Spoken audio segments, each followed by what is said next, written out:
Botte la bilo ensemble, vous allez penza indiquer, vous allez connaître manaka mabino ma peuple alengi aeba manaka mai tumeseni penza mingi yako panza nteke ya mai masali koleka otei ekolo Congo zonga zonga ya ekolo Congo pena mokili mobimba tumeseni koloba ete sukoza na posa penza ya koyeba mai mazali koleka onte ekolo Congo zonga zonga tona mokili mobimba landa manaka mai ma peuple alengi ayeba pa matena manaka mai formole to ka diosha ele kakate atolobaka sebo solo to panzaka teke ya ba sango to salaka ba analyse na bo sembo bonso nzokande liboso ya nzanga ya lelo to zabongo na mwana mboka Jean Nzadi Kambumba yazali bongo boko ya président sectionnaire ya AADC ya commune ya Kinshasa mwana mboka Jean Mbote. Mbote ndeko journaliste Ange. Boni santé à partie pambate na monaki bokolo mwa samedi bozana boko ya activité monene penza na kati ya partie na bido AADC ezali nini exactement? Merci monsieur le journaliste.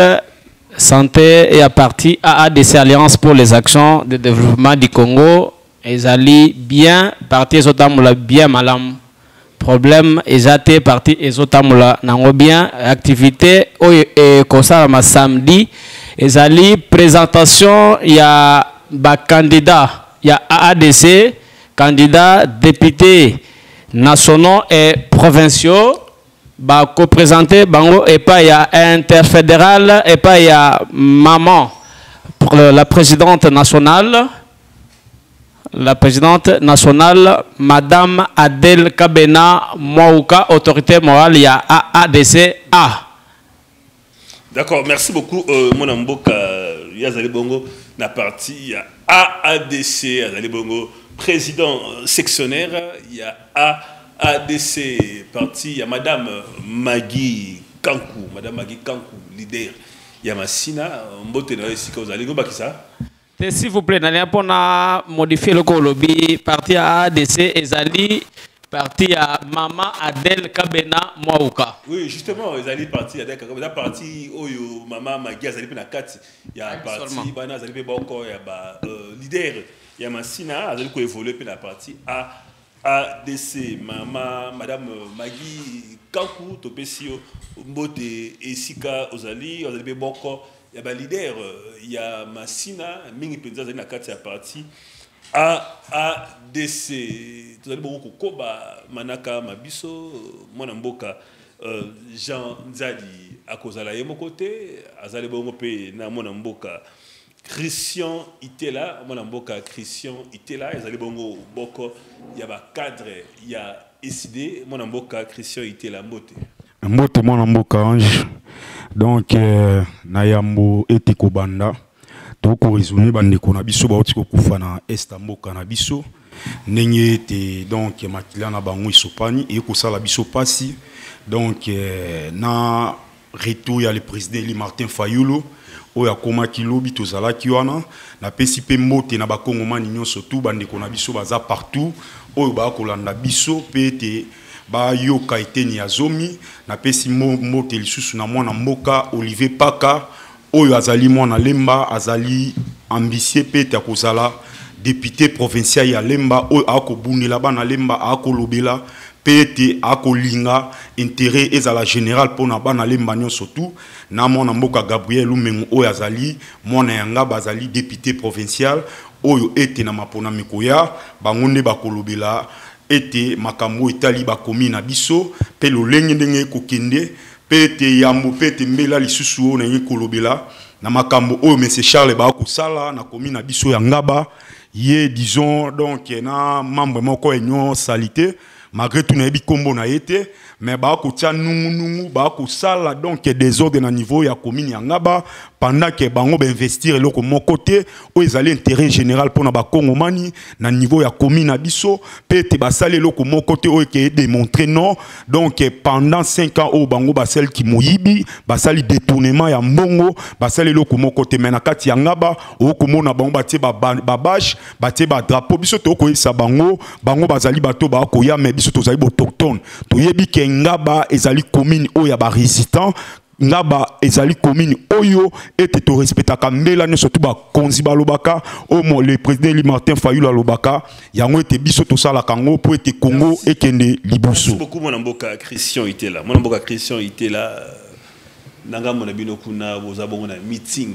mokolo mois le 17 juin samedi oyo vous allez bon à Sainte-Thérèse. N'habitez, vous allez coller et puis apparemment gouverneur à Boya Kiango le qui était ils bongo ici quand on la bongo meeting ils allaient bongo parmi ici quand on benga mingi zone rouge. Impression par rapport aux déclarations il y a gouverneur et puis bongo les activités on a ndengeni.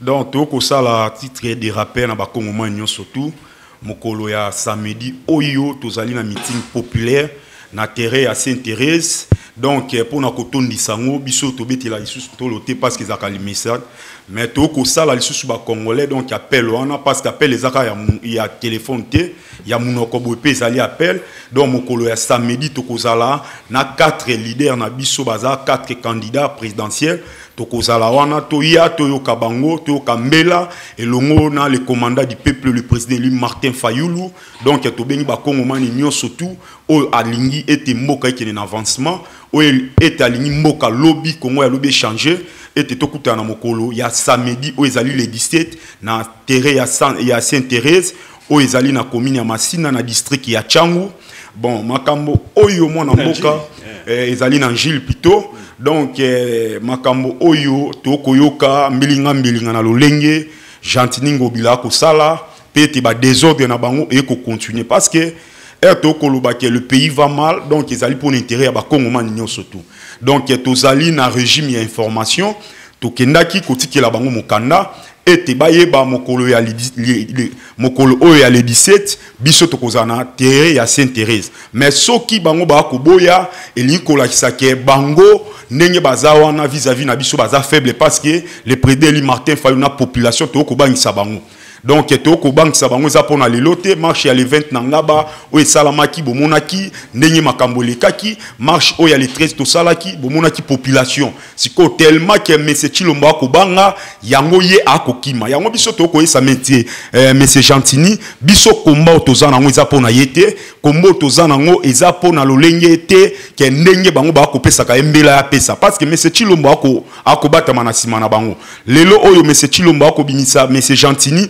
akobimisa Jekoko akobimisa Peter Kazadi bango bazala bato oyo ete babima liboso po ete bazwa peuple congolais donc ba torturer na ndenge ya mabelo lenge kan ke bango balinga ba vérité te biso to ebisi bango ki tozali na régime ya information biso lit na biso ezali ete départ ya monsieur Chilombo na ne oyo. Merci beaucoup mon mboka Christian Itela mais to ka toujours pas ya mon mboka Christian Itela par mabino na opposition boko boya manso tu l'as dit l'autre fois awa mokonza boka inauguré usine ya fabrication ya bituka marque Mercedes bino boko ntima ba fort mokonza mboka te bolela ki yote mokonza boka ko voyager mais féliciter ba ko yapete mais to monaki féliciter yaki mokonza boka inauguré ki usine ya fabrication ya bituka marque Mercedes il faut quand même continuer quand même fort oyo mokonza boka ko sala mona mboka.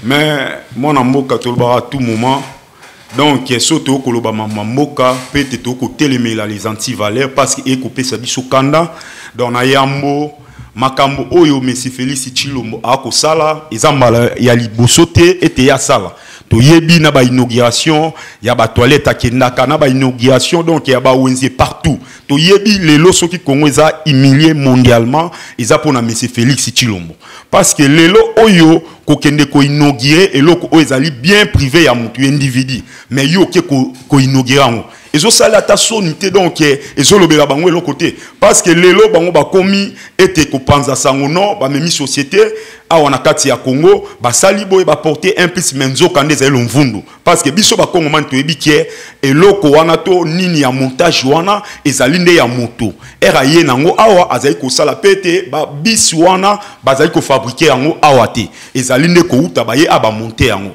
lelo bande ko na biso ya IDPS ba sombi yango balobi ke ba ye na ba société non ba société o biso toyi bango bazana nango na Congo ezali société ya lokuta ezali société ya voyage ezali société oyo ete ba ko sala détournement na libenga ya l'état na ba niveau moko donc qui est incroyable. C'est pour cela que biso to côté les la mensonge to côté les la bateau o bazali ba anti valeur pour ete moka na biso ekende liboso bateau ba ko loba makambo oyo ete zali makambo yango makambo bango basalite ezali makambo o bango ba ko fondé e bango ba tie me ba du eloko ba komi yango fabriquer à Kinshasa.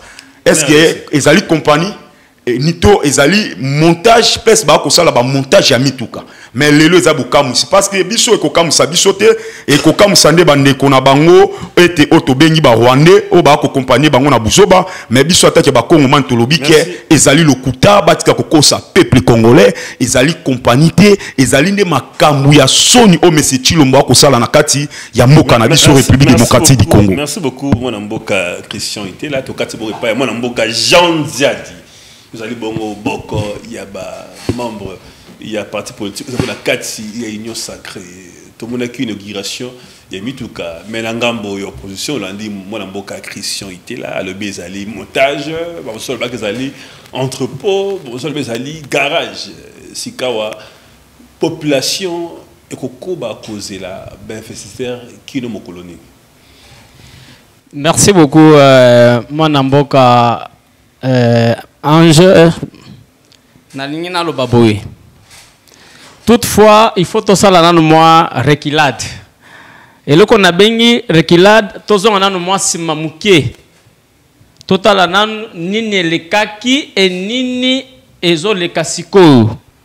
Nayango sote comprendre reculade passé. On a des tokoyo kolobelma munyo soyo bande kuna biso anga mususo ba oloba o ya opposition. Reculade doit nalingana loba nini chers compatriotes. Nous sommes en 1991 et en 1993. Okay. Je pense que vous, si vous êtes vraiment de Congolais avérés, vous n'allez pas oublier date où on a Pessibino. Ce sont des dates où il y a eu des pillages. Et vous vous rappellerez encore qu'il y avait eu ce qu'on appelle zaïrianisation. Et zaïrianisation, ça veut dire quoi? Vous comprendrez que l'entreprise au Ezalaki à Baminde, ça devait revenir aux nationaux, aux Congolais. Car cela ne tienne, depuis ce temps-là, de tristes mémoires d'ailleurs, notre industrie ou notre secteur industriel a connu trop de problèmes en République démocratique du Congo depuis ce temps-là. Ça fait maintenant 31 ans. 31 ans, il existait une usine de fabrication de véhicules. Vous allez vous rappeler bien, c'est General Motors. Jusqu'à présent, ça fait 31 ans où la RDC ne sait pas fabriquer ses produits à lui propre, ne sait pas fabriquer de véhicules. Mais aujourd'hui, je dis bien aujourd'hui, vous ne pouvez pas dire aussi félicitations au président de la République pour cette inauguration. Oyo et Otikosema a limité. C'est très important. Les amis oublient cet aspect. C'est très important. D'ailleurs, le premier avantage, c'est que cette inauguration va d'abord permettre, je vous dis bien, va permettre aux Congolais d'avoir l'emploi. Toutefois, social, qu'est-ce que vous attendez des social? Social, ce n'est pas un seul secteur. Social, c'est dans beaucoup de secteurs. C'est là que je vais vous dire d'abord, cette inauguration va permettre, et d'ailleurs a même permis au moins 500, je vous dis bien 500 emplois. Oui, 500 emplois, c'est-à-dire 500 Congolais seront et sont déjà engagés là-bas. Ils vont travailler, c'est dans le cadre du social. Et des tristes mémoires, je vais vous rappeler encore une chose. Dans ce monde de circonstances, le ministre de l'Industrie, Julien Paluku, il en a dit, il dit notre secteur industriel a connu des problèmes sérieux, des tristes mémoires, il le regrette. Donc, un horrible problème. Il le regrette jusqu'à ce jour, mais par ce fait de cette inauguration, je dirais mieux que le Congolais quand même disent félicitations à son Excellence, Monsieur le Président de la République, Félix Antoine Tshisekedi Tshilombo. Eh bien, sans toutefois aussi arrêter ce que je vais dire, les amis de l'autre camp doivent comprendre que à tout moment aussi qu'il y a de bonnes actions, ils doivent apprécier. Ils doivent aussi accompagner les bonnes actions, ils doivent applaudir. Le mal, c'est ce que les amis, ni le mal ni le bien, ils ne sont, je ne sais pas moi, de quel côté où ils se retrouvent. Ils disent tout ne va pas bien, ça ne va pas bien, et ça ne va pas, ça va mal. Ça va aller mal jusqu'à quand? Cependant que le Congo ne doit pas avancer justement avec, je dis un seul camp par exemple, il faudra que nous tous, nous soyons autour d'une même table, que nous accompagnons. Malheureusement que eux n'arrivent toujours pas à comprendre ce qui est en train de se passer. Je pourrais même dire beaucoup plus de choses de ce qu'il y a eu par rapport à ces réalisations. Je ne voudrais même pas parler de son bilan parce que ce n'est pas à ce moment que je vais faire le bilan, mais j'étais en train juste de parler de l'inauguration. Je dis bien l'inauguration, c'est dans le cadre social, ça va permettre aux Congolais d'avoir de l'emploi. D'ailleurs, déjà, je vous ai dit 500 à part ça. Cette inauguration permettra à ce qu'il y ait aussi des bis. Il y aura encore une fabrication de bis qui va permettre aux Congolais d'être à l'aise dans le cadre du transport en commun. Merci beaucoup, Mwanamboka Jean Nzadi. Tout cas, c'est pas Mwanamboka. Christian était là. Mwanamboka Christian était là le 13 juin. Et c'est là qui, avant-hier, une année, depuis Bunagana, et ça n'a pas beaucoup, il y a M23. Une année jour pour jour. Mais, beaucoup acquisé, beaucoup, Nabino, Nakati, équipe, il y a 4 wana, vous avez une collaboration, na Rwandais.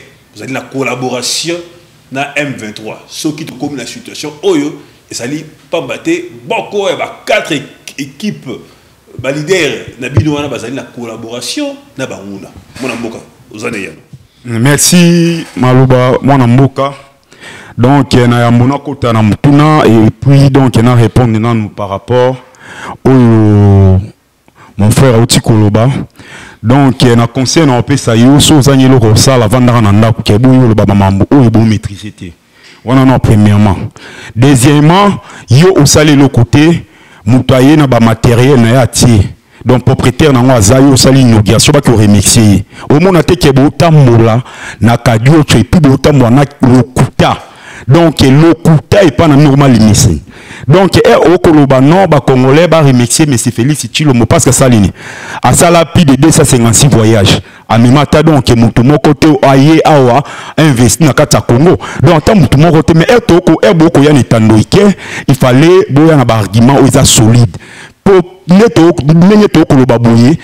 mokonza kolanda biso peuple ako yeba makamno so te koleka na kati ngunda mboka na biso Congo mais bino don na yebité parce que adage moko na le pote loba la charité bien ordonnée commence par soi-même mais c'est Félix Tshilombo moto lokuta et jubino nyo surtout bata lokuta sikoyo bino boko bimana libulo bosakan parce que yo eloko ya moto loko misango bien prouvé na yo ozolo ba bien na ba secteur donc ya social to na ba secteur de bon to na ba secteur et belé bien sûr yo bisanga secteur moko oyo bino déjà bosali oyo eza ya bino moko na makambo social ezate bon na yambo nazonga na mutuna na ngai ete koloba na bakongo mani donc tolandelaka Congo toza na 2 345 km donc superficie plutôt il y a 2 345 km oyo toza na population ya plus de 5-10 millions donc na kati ya Congo quel que soit ba province mususu oyo ete ba agresseur déjà bazwa yango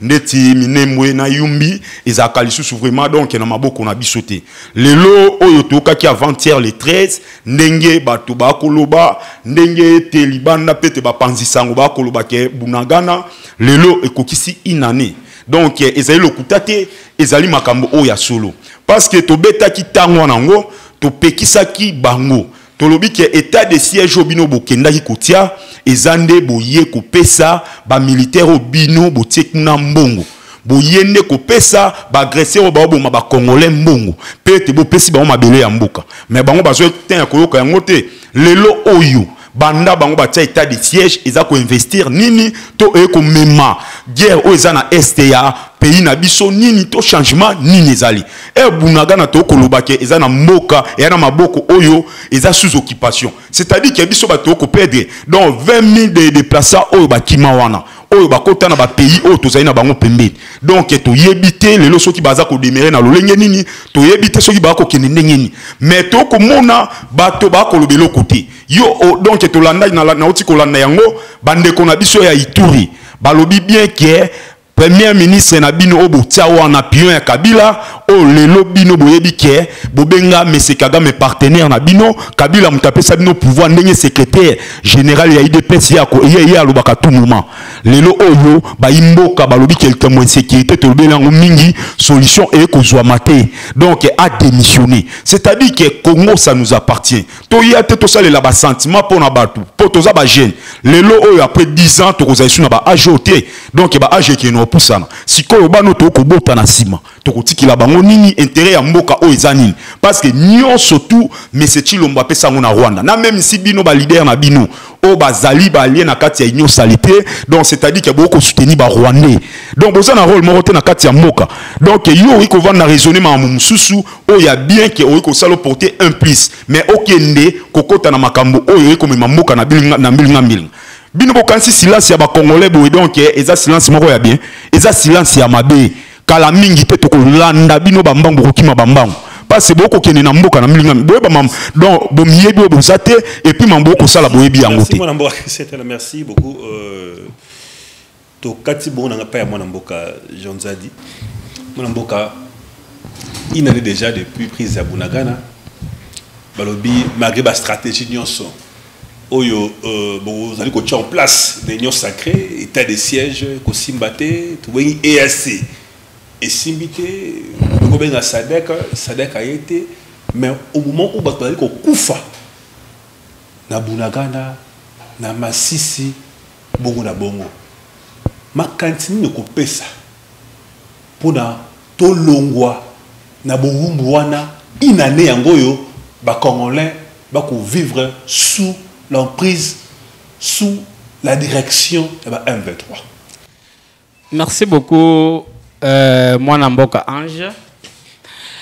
Je vais d'abord essayer de recadrer mon débatteur de l'autre côté. Je vais vous dire aussi une chose par rapport à ce recadrement-là. Vous avez dit ici que c'est le 13, donc avant-hier, que Bunagana est entre les mains de terroristes du M23, d'ailleurs du Rwanda, pour bien dire. Il en est déjà.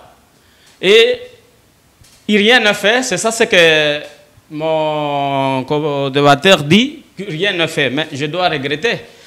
Pourquoi? Parce que cette guerre qui est à l'est du pays n'a pas commencé aujourd'hui. C'est une guerre qui date des décennies, je vais dire des décennies. Ça fait déjà plus de temps d'années que nos compatriotes meurent dans cette partie de la République démocratique du Congo. Et il dit encore, nous avons fait appel à la force de CAC, et nous avons fait encore venir d'autres forces, etc. Et rien ne marche. Mais toutefois, si vous allez aujourd'hui dans la province de Nord Kivu, pour preuve, vous verrez nos compatriotes congolais qui sont là. Ils vont vous dire que si aujourd'hui, parfois il y a déjà un mouvement paisible, bien qu'il y a encore des petits problèmes qui font terminer. Je termine. J'ai dit à Nord Kivu. Oui, ils vont vous dire quoi? Ils vont vous dire que nous sommes très contents, encore. Très content. Oui, très content avec le chef de l'État. Pourquoi? Bien qu'il est en train d'avancer avec le combat pour pouvoir mettre fin à cette agression. C'est le premier président, je peux vous dire, où le premier président a affronté d'abord Paul Kagame en face. L'impérialiste Paul Kagame, le dictateur, en face. Et il lui a dit devant le monde entier, et partout où il passe, il dit nous sommes agressés par le Rwanda. Nous sommes agressés par le Rwanda. Toutefois, vous devez sanctionner le Rwanda. La communauté, cette fameuse communauté internationale et d'autres organisations, toutes les forces, le président de la République a eu à faire appel à toutes ces forces-là, à tout le monde, pour qu'ils condamnent ou qu'elles condamnent cette agression par le biais de... Oui. C'est ça ce que j'ai dit. En pratique, il y a quelque chose qui est en train de se faire. D'ailleurs, Bunagana même, Bunagana n'est pas récupéré tout entier ou tout entière. Bunagana, c'est un village. Les gens font la confusion chaque jour ici. Les gens pensent que Bunagana, c'est une grande, plutôt une cité. Mais sinon, la partie de Bunagana qui est récupérée, une année déjà, le 13 passé ici, bien entendu, c'est une partie, j'ai dit bien de Bunagana, d'ailleurs un village. J'ai dit un village. Ce n'est même pas toute la cité de Bunagana que les gens disent dans des chaînes. Non, non, c'est un village qui est récupéré. Maintenant, nos stratégies... Non, non, je termine. Maintenant, nos stratégies. Quand nous avons fait appel à la force régionale, je vais vous donner encore un rappel, ou je vous envoie quelque part. 99, je pense, et puis 98, vous comprendrez qu'il y avait eu la guerre en République démocratique du Congo. Avec Mouzé. Mouzé a fait appel aussi aux forces extérieures pour pouvoir venir aussi intervenir et nous accompagner. D'ailleurs, partout au monde, je dis bien partout au monde, il n'y a aucun pays qui a été agressé ou qui a eu une guerre et ce pays a fini la guerre seul sans pouvoir faire appel aux forces. La corrélation, bien sûr. Oui. Aucun pays a si ça bitumba sans pourtant qu'on benga bateau. Absolument. Biso de Tobenga et assez. Azali awa. Azali koko si sa guerre te a ko sala pelo mo répéter. Tout benga na au bon monter. Absolument. Je vais vous répondre chez les journalistes. Quand nous avons fait appel à EAC, à la force de EAC, donc force régionale, c'était par rapport au sommet. Il y a eu des sommets en sommet d'ailleurs. Il y a eu le sommet de Luanda, il y a eu le sommet de Kenya, tout. Il y a eu tous ces sommets-là. C'était par l'initiative, bien sûr, de l'ancien président Kenya, Uhuru Kenyatta. Eh bien, avec, aussi en connivence avec le président angolais Lorenzo. Ils ont presque participé dans tous les sommets, ainsi de suite. Le souci du président de la République, était quoi? Ou le souci de la République démocratique du Congo était quoi? Était de faire appel à cette force-là pour pouvoir venir nous aider, c'est-à-dire nous venir en aide. Maintenant, en aide, cette force était venue avec une mission offensive. La mission offensive était-elle juste après le retrait du M23? Et d'abord, cette force devait absolument récupérer les positions du M23 juste après leur départ. Mais nous allons constater une chose au fur et à mesure. Une chose que nous avons constatée, c'est quoi? C'est que cette force qui est plutôt sur le sol congolais, n'est-ce pas, pour une mission offensive, mais il y a eu trop de problèmes autour de ça.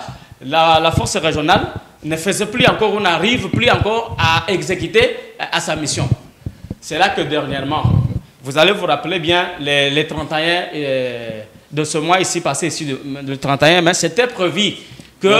Je termine. C'était prévu que cette force déjà, absolument cette force, quitte les sols congolais. Mais prolonger sous-titre acceptable sous oui, j'arrive là. D'ailleurs, je vous donne déjà une précision que dans 2 semaines, la délégation des autorités kenyanes, n'est-ce pas, seront ici en République démocratique du Congo. Dans 2 semaines, ils seront ici. Ils arrivent pourquoi? Oui, ils arrivent pourquoi? Juste pour signer déjà le départ de la force régionale. Pourquoi? Parce que la force régionale n'a pas tenu à sa mission. Merci beaucoup, Molamboka. Bien que nous avons dit que la force régionale EAC a tenu la mission n'a été. Molamboka, l'opposition, balobi phénomène mobondo conflit qui y a la mémoire aux abus opposants aux asima il y a conflit qui y a mobondo merci mon amboka mobondo topé conflit qui y a beaucoup chabongo moi maboko na sekuna boye uzana maloba merci mon amboka pona maloba na kolanda lokuta ndeko akoloba. Parce qu'il y a comme on a bien, mais à ça peut histoire va changer par exemple, un peu sur exemple, moi j'ai triste surtout lobby qui va blender lemba mobimba, bakani lemba mobimba. C'est-à-dire que lemba salon, lemba sous-région, lemba foire, ils ont sous occupation dans ma boko ya batu. Donc lemba en général. Yolo Bunagana, Bakani, une petite partie, ils ont le Kuta, et puis ils ont maçon. Je vois, premièrement, il faut yeba. Bunagana, ils ont un territoire, il y a Ituri. Donc, il fallait to yeba, tina, nini, agressé, balanda, espace wana. Parce que to yebi ke, rêve ya benemi na biso, ça fait longtemps. Bazara donc na rêve wana ba créer République du Nord Kivu, parce que espace wana, donc na makambo wana nyoso tout. Mais eto koloba ke inani sali na maboko ya ba Congolais te. Et sali na maboko ya ba agresseur ya bato ba ko boma ba Congolais. Ya bato yo biso to benga ba nguna pete ba ko ya na Congo te. Bon exemple pour na kota na mutuna na ngai. Dans le lolobi ke M. Chilombo a telemeli Kagame azui abetina ye donc abetine Gazwabo. Yo dans mon otaka TV mutuna sema ko likolo. Parce que ozoya awa loi to sambeli mwa muki apoye netando ke oloba makambu bientôt aux en éveil patriotique. Donc bozoe ba mamte mais boza pression yo passer na TV. Na oki titre makati ba peso a sectionner.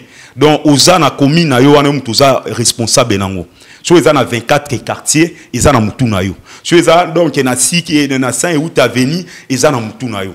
Mais si ko yo za nango, il fallait pesa ba chef ya cellule de base na ona batu non mais yo so kozana le côté. Batu wana pe bozani le côté. Botika kokosa batu na lokuto boko loba.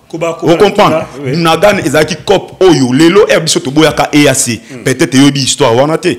EAC to boyaka ngubaya awa. Mais c'est Chilombo Kei na ba négociation na ye ya ba carnet d'adresse ko luka ete asala lolenge abenda bato wana baya ya pesa bango biloko ya mboka et puis que on ba donc ye apesa bango biloko ya mboka et puis bango bazo espace wana ba biloko na biso lelo oyo sous-sol ya mboka eza sous occupation donc ba payer belé na ba ki bien awa dès le début qui est minemwe ya pamba ezawa mais soki to ko ya netanoike avato loba ke donc avato loba oyo ete to liba kongomani tozonga te ke te ndenge bato wana basalaka depuis kala ke ndenge bodonde to kuta Congo depuis kala ba makambo ekoleka biso pe fallait to continuer bongo là donc ozana nous gêne linga bon sabi na ko salela ba campagne moko oyo produit rien na kati avenir na yo parce que lelo oyo eto kozonga kake non mamba este banda mamba omote ke to ko tchana reta nini obino porter na 5 ans na bino pona Congo et loko nini ya sika ya mutuya obino bopesi ya ba Congo mani loko le teni ya zoom ezate mais yango ngana kozonga na mutuna na yo était par rapport ndenge ba koloba makambo oyo etal este ya mboka na biso parmi 4 leaders présidentiels bazana kati ezalo mvundu parce que lelo oyo soki mutu ana ngambo ya IDPS donc aza congolais aza mutu oyo asalelo komo côté bon soki bango ba reconnaître que na el na biso bat baloba kibongo to na el na biso bat basala bongo ba démontrer biso ba preuve oyo été et la tsake na kati ya 4 leaders wana donc moko na kati donc peut-être le président Martin Fayulu alobaki boye donc président Moïse Katumba alobaki boye président Sesanga alobaki boye président Matata Pona alobaki boye donc pour démontrer bozolo baba biloko oyo ezoyela mino na ndoto mais na terrain zati donc il faut to faire beaucoup d'attention nous sommes dans la politique koya te lo bailoko oyo liboso etando keke bato po bazona valeur mais baomi ko joyeux donc na valeur eza bien te yango était par rapport il y a 4 leaders na biso o bango ba ko biso to ko landela ngote lelo oyo donc soki bango ba ko temela biso mingi po ba yebi ke to ko coincer bango to ko tia bango mal à l'aise na régime oyo ya ba jouisseur na régime oyo yeki on a relation na mboka oui bien sûr le était phénomène mobondo conflicté kiyaka obike no boza boyebi yango te boza pe na sima lango pe phénomène mobondo na sisa kité parce que parce que na autant pe article 50 dans relation après ce aussi c'est koloba on peut s'appeler makanisi to pe ba idée to ça la ni peut ko silisa conflicté kiyaka to pe phénomène mobondo oza maloba bon na makambo ya phénomène mobondo mamno to ekosama na kati ngunda na biso Congo eza likambo asikate pona ba Congomani donc il y a sika auto komona docteur Denis Mukwege a fait ça rapport mapping na ye donc ba lobi plus de 10 millions de Congolais au bakufi na kati ya pays ils ont 4 pays d'Afrique ils ont le Congo Brazzaville Gambie Guinée Conakry na Guinée-Bissau donc 4 pays on a nombre ya population bakufi na kati ya Congo mais lelo oyo phénomène mobondo soki to kolandela phénomène mobondo bien ils a plan oyo ezaki donc déjà ba stratégie na bango ba salaki avant to ko ma ponami parce que eza ba coup préparé lelo oyo eto ko yoka Milinga entre président et assemblée provinciale na monsieur Gentini. Et ça donc stratégie donc politique mais stratégie ba yebi bango ba ko sala. Phénomène mobondo eza cop na bango o ete ba préparer yango. Donc le lenge ya ko changer ba stratégie. Mais siko eloko ko sala biso ba congolais pasi to ko tala bato ba ko kufa baza ba congolais. Mais à tout moment to ko lobela donc na régime oyo banda bazwa donc monsieur Félix Aïba pouvoir ya peuple eza kaka ko buma population eza ko yib donc ko sala détournement ya libenga ya na trésor public ezali ko sala ba voyage ezali donc na moni ko tu mikolo a combinaison yo sala ba discours parce que amona que le couteil il qui est trop akati ba discours ya ngwa pesibino et là on a beaucoup ya nango pour un phénomène à mobondo eza stratégie oyo ya régime ya ba jouisseur eza stratégie oyo ya ba membre ya union salité parce que biso toyebi union salité na kati ya Congo eza lokola troisième groupe ya rébellion na kati ya mboka parce que bango ba yaki donc na ambition mabe pour na Congo. Merci beaucoup tout qui est musika penza wala penate union sacrée za ko ba rébellion penzaté donc tout le peu ko ba ko tisi ba biso mwana mboka des ali ko ba rébellion mwana mboka za engagé kaka yo mwana mboka Jean Nzadi babi union sacrée bozali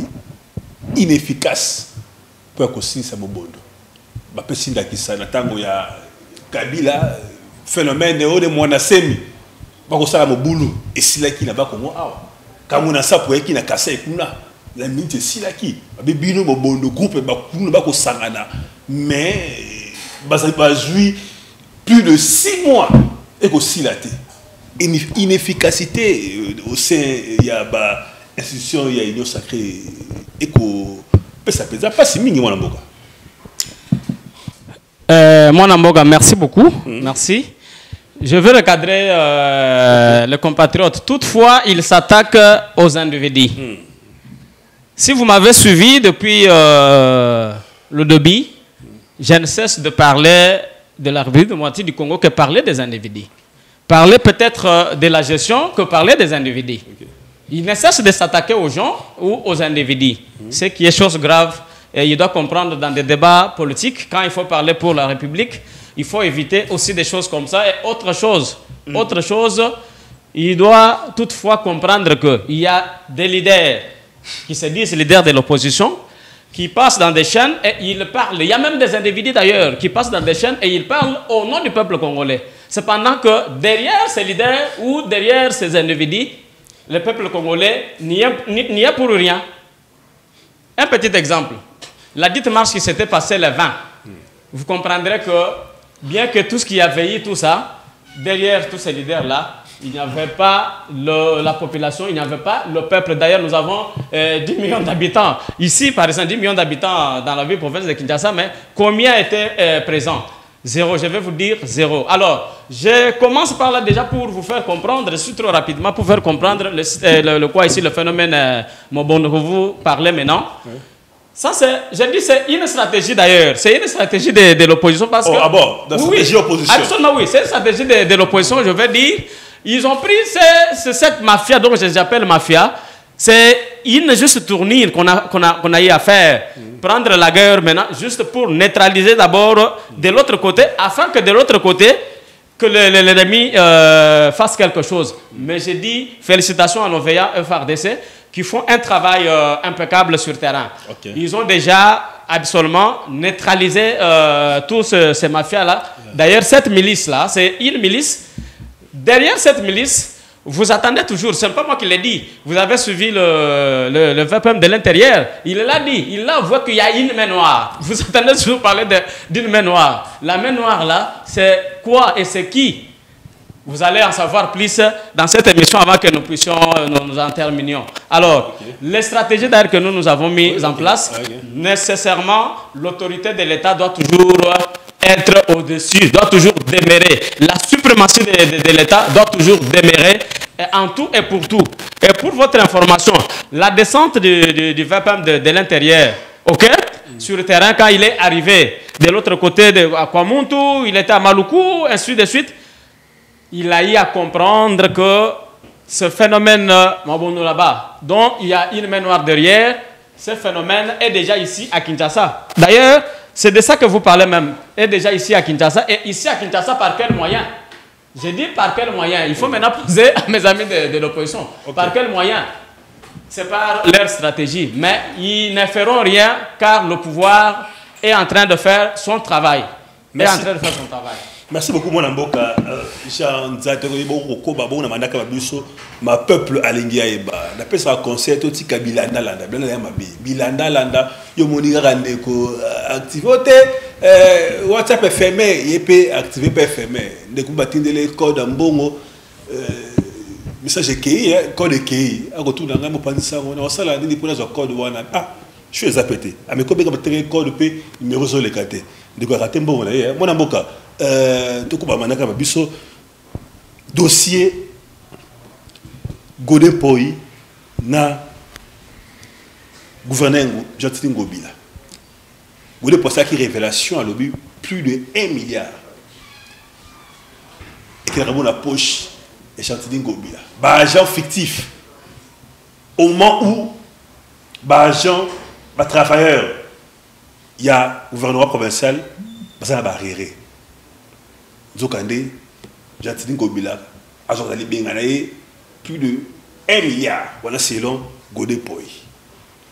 Après un moment, 2 jours, il dit un certain dimanche, il va passer le bambote, dossier wana il a li. Bien opposition, si vous marchez, pour l'intérêt de bien moko, au tambolaka. Mais dossier wana, au secret de tambola, bobu malibana, bobu chama kelele, pour la mbongo, et ça dans la caisse à l'État. Beaucoup de temps pour la tête. Beaucoup de temps pour intérêt à Moïse Katumbi, intérêt à président Martin Fayulu, intérêt à président de l'île, c'est ça la bonne. Merci mon amboka. Bon, par rapport à la question PT, il y a Miano donc qui est pour Ebisayo, non tout koyoka. Mais pour nous éclaircir mon amboka, il fallait que mon bondo ali bosso ba na IDPS. Force du progrès, ba simi ba machette, ils a publié mondialement. Donc, ba tamoli na ba machette, ba pesi bango donc ba instrument. Même si secrétaire général na bango moko, aloba ki ango donc ne tandoike, aobi ke oyo akolinga atelemela IDPS, ba ko pesa bango ba instrument ba sa nini, ba bunda. Donc tout le monde yango ere ko tambo na ba tandoike na ba réseau. Donc c'est pas dire que biso nangam na biso ba résistant, to bo position de ba koloba ke biso nde to za ba derrière ba mobondo. Donc eza lokuta derrière ba mobondo eza binomoko. Parce que ebo ko mona bo sali makambo ko kokate, bo komi ko créer donc ba formule mo boye o ke bo pesa ba tu charge wana. Mais peuple congolais to vigilant na bino. Peuple congolais to na bino lisu likolo ya lisu. Donc muto ko sa muto azate. Lelo oyo elungwe ekomi mama bondo bomemi ango na faire lokola ke opposition te ko sala ngo wana ezano lokuta ya liboso sko lokuta donc oya minene tozana ngo oya minene tozana ngo donc na kati ya mboka o lelo Kagame akobuma ba congolais boko lobila ngote donc bino bovandi mais c'est Chilombo a continuer ko sala mamna ya po yo netando ikende ba l'action politique et pas ba cadre na yo soki muto ko sala mabe o netando ke mota na kombo nezate po te obangi ko sala bono ba lobela ka mutu victoire sala mabe eza na constitution ya mboka soki muto sala mabe ba lobela ye dossier ya Godin Poi na Gentini baza ko la mona papa mona mama le na mona mama kulutu parce que mais donc soki na lobi na lolenge bongo le régime oyo toyebi eza régime oyo bango moko bazala reconnaissant et pas M. Kabila. Bato wana mibale baza ba ayant droit et pas M. Kabila. Entre Godin Poi na Gentini. E ba ko sala ba mafia na bango. Union sacrée za wana batela biso IGF ya lokuta. IGF donc ya maloba o ba ko sala le côté. Siko poete e bango ba yoki bongo. IGF wana o bango batia ba bete la kantolo. Il fallait akini audit. Mais IGF aza incapable de faire la contrôle na mbongo ekobima na libenga ya l'état. Siko biso to bima bato yo to lobela entre ta mona papa leki na mona mama kulut o baza ko sepela na pouvoir na bango parce ba yebi bato bazana bango même chemin bango nde ba pesa bango pouvoir. Yango wana donc ba lobela te. Yango moni dossier wana soki biso peut-être donc to ko sala yango samla parce que to lobi trop makambo ya mbongo. détournement na kati ya mboka oyo régime en place comme ça on limesane. Donc le lobby mbongo ekokende. Donc to lobby eloko moko ekosa maté. Merci. Yango ete biso to ko benda ba congolais ba congomani matoi. To ko pesa congolais nyo surtout conseil. Makambo ya Congo etali biso nyo surtout. Awa na minute oyo to komi siko na mela ya article 64. Moto nyo surtout azana droit ya ko manifester, moto nyo surtout ana droit ya ko mananzela a réclamer o eza ba droit na ye. Moto nyo surtout azana droit ete ya ko bénéficier na nyo surtout o eza nguna na biso Congo parce que à part Congo to ali suna mabele mususu ki. Merci beaucoup mon amboka Christian était là, mon amboka to mpenza na suka manaka mabiso mot de la fin ko za penda mulai mingi mpenza te. Za mulai te mon amboka. Dossier président de l'Assemblée provinciale Godé Mpoyi, gouverneur à ville province de Kinshasa, Gentini Ngobila. Seconde après le bibo de la fin. Oui, absolument. Il y a une organisation, c'est un organe. Nous avons l'exécutif et le législatif provincial. C'est-à-dire il y a un contrôle qui doit se passer entre les deux. Si le président de l'Assemblée provinciale a fait un contrôle sur l'exécutif provincial, ça ne pouvait pas étonner tout le monde, mais sinon, il fallait plutôt apprécier que déjà, Magamozo Tamoula bien. C'est parce qu'il y a déjà un contrôle qui s'est fait voir. Il y a eu le régime passé, par exemple. Le régime passé, ce ne sont pas des choses qu'on a vécues. Et aujourd'hui, quand les Congolais vivent des choses pareilles, qu'il y a déjà un contrôle qui s'est fait entre l'exécutif et le législatif provincial. Donc, c'est quelque chose qu'il faut accepter, qu'il faut vraiment louer. Voilà. Merci beaucoup. Mot de la fin. Bon, mot de la fin que je peux toutefois dire, c'est que les Congolais fassent confiance au président de la République démocratique du Congo en lui accordant le deuxième mandat parce qu'il a vraiment encore le grand souci de pouvoir bâtir ce grand Congo. Voilà tout pour la fin. Merci. Merci beaucoup. Merci pour le maloba. Donc pour nous conclure, na kopé saraba Congomani nyo surtout donc lisusu mbela na yambo o etali maponami ya lokuta o ba ko préparer donc na seni oyo bango déjà ba izwa ba histoire système na bango ba programme déjà président na bango oyo etaiba ki peuple maponami donc ba sali makambo nyo surtout yango biso to ko senga ke audit pete bato na biso bazala na kati lolengete seni wana ya kimoyibi seni akadima ezali seni oyo ete biso tozali nango prêter tokeni nango maponami parce que to moni déjà soki tolobi tokeni nango tokei ko compagnie monsieur Félix Tshilombo yango ete peuple congolais tozala misu likolo ya misu donc mikolo oyo bambela ba leader na biso ba banda ko pesa yango donc na lolengo esenyeni et puis merci na ba Congomani nyo surtout donc ba oba ko la na biso letando ke merci beaucoup mon amboka Christian était là. Léon Dima qui répond à l'invitation. Merci beaucoup. Merci mon amboka. Merci mon amboka. Merci mon amboka. La bande était Mokolo moi le 17 vous en activité. Absolument. Pour la 17 peu le position vous avez la meeting na s'intéresse. Merci. Na balandi bonsoir. Merci Mingi Penza ba technicien na biso. Merci na Ernest Vakele. Merci na Salomon de retour. Merci na Yves Mbumba. Merci na Scotty Ikoma Zikoma Yamba. Parce que vous branchez le programme de la télévision. Bye, à la prochaine.